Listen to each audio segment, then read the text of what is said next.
Showtime! The Capital G show starts right now.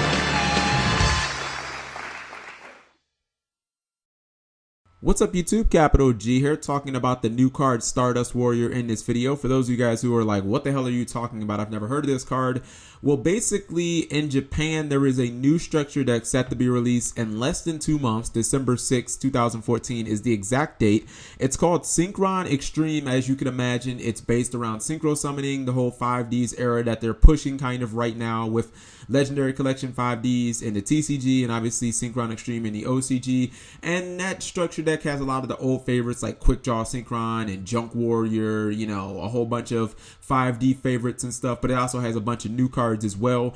This guy is amazing. I mean, if this effect is 100% accurate, this could be possibly the best boss monster to ever come out of a structure deck in Yu-Gi-Oh history, and that's really saying something considering, I mean, look at fucking Dark Law and how great that card is. So this card could even be better than Dark Law. It's a Wind Warrior Synchro Monster, level 10, 3000 attack, 2500 defense.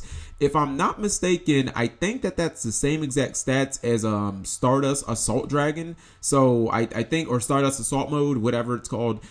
Yeah, I guess that the stats weren't like randomly picked or something like that. They basically just looked at Stardust Assault and they were like, okay, those work. So anyways, it requires 1 Tuner Synchro Monster plus 1 or more non-Tuner Synchro Monsters to summon. The effect is incredible. I'm going to read you guys the effect. During either player's turn, when your opponent would special summon a monster / monsters, you contribute this card, negate the special summon, and if you do, destroy that monster or monsters. During the end phase, if this effect was activated this turn and was not negated, you can special summon this card from your graveyard to, again, basically the whole Stardust, tribute itself, and then come back during the end phase. If this card is destroyed by battle, or if this face-up card you control leaves the field by an opponent's card effect and is still in your possession, you can special summon 1 Warrior Synchro Monster from your extra deck, and this special summon is treated as Synchro Summoned. So, yeah, I feel like there are 2 very obvious things about this card. The first is it's not exactly the easiest thing to summon. Not only do you have to provide 10 stars, but of those 10 stars, you have to have a Synchro Tuner Monster and another Synchro itself. So the first and probably easiest combination that popped into my head was, of course, Stardust Dragon and Formula Synchron. And I thought of this first because I was thinking if you're really trying to build up into this really behemoth, colossal Synchro Monster that can kind of take down your opponent, well, going into Stardust kind of makes it so that you don't have to worry about Torrential Tribute or Bottomless Trap Hole. Like, you know, basically if you summon into those cards, Stardust can just launch itself and you don't have to worry about your entire board like getting cracked and it's like, oh my god, what am I going to do from here out? And I think that this is a really good combination now because you've got Formula Synchron back at 3. Glow Up Bulb was just unbanned, so going into Formula Synchron right now is really easy to do.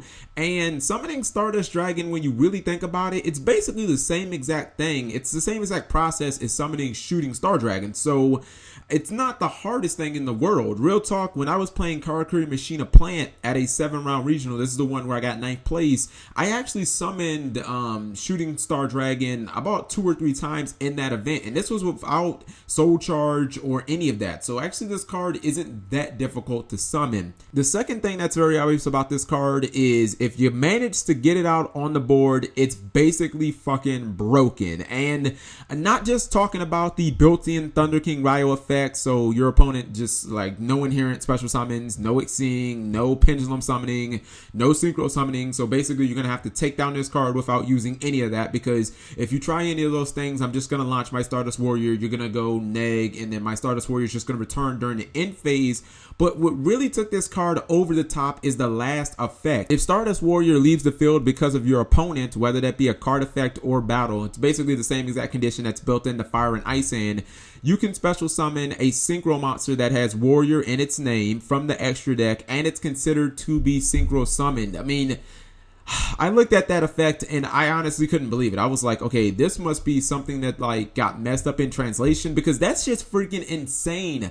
Not only will it never ever miss timing, but Stardust Warrior can get another copy of itself. I mean, it's basically like Konami said, remember Reborn Tengu? what if we made that but into a Synchro Monster? Because that's what this card is. You know, it's not exactly easy in this game to kill a 3000 beater to begin with, but now if your opponent does, it's just going to replace itself with another 3000 beater, and when they kill that, it just replaces itself with another 3000 beater, and you basically just repeat the cycle until your opponent runs out of answers. And it doesn't matter if it doesn't hit the graveyard. Like, they can banish it, they can try and put it back in your hand with evac. It does not give a fuck.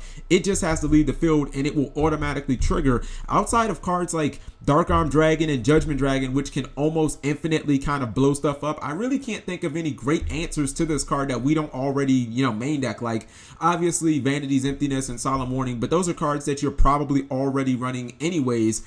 I look at this card and I'm just like, there really isn't a deck out there outside of, you know, like decks main decking like triple Fossil Dyna and shit like that, that is just going to have like a really good blanket answer. Well, I mean, I guess like Ophion, basically, because if you kill it with Ophion, your opponent probably won't be able to summon anything else. But outside of that, this card is going to be a problem. And again, even if you think that it's really difficult to summon, just think about Shooting Star Dragon. That card's not that hard to summon right now, and you basically summon this the same exact way that you summon Shooting Star Dragon. It's the same exact process. So I think that this card is insane. It has huge potential. I mean, probably best in like plant variants and stuff like that, but I can legitimately see myself building a deck around this, just because when you get one Stardust Warrior out, you basically have access to 4 synchros. Like, you Stardust 1 dies, you get Stardust 2. Stardust 2 dies, you get Stardust 3. Stardust 3 dies, you get a giant Turbo Warrior out. And then, Lord forbid, you know, like something dumb happened, like you just soul charge them all back, because, oh my, I'm just gonna stop because that's just too dumb to even think of those possibilities. Let me know what you guys think of this card. Thank you for watching as always. Subscribing makes life happy.